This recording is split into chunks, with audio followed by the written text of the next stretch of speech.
अस्सलाम वालेकुम dear friends. आज हम जमात हफ्तुम मजमून साइंस पढ़ने जा रहे हैं।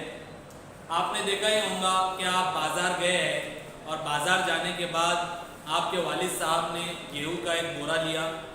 बोरा लेने के बाद आपने गेहूं का बोरा एक मज़दूर को दिया और मज़दूर को देने के बाद उससे कहा कि इसको हमारे ऑटो रिक्शा तक पहुंचाइए।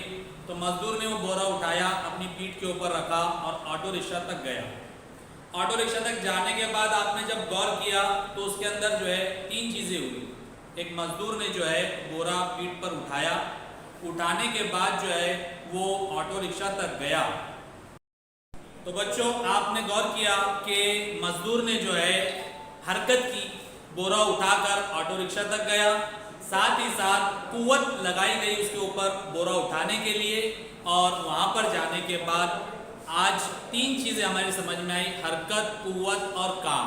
तो आइए हम जमात हफ्तुम के अंदर मजमून साइंस के तहत सबक पढ़ रहे हैं हरकत, कुव्वत और काम।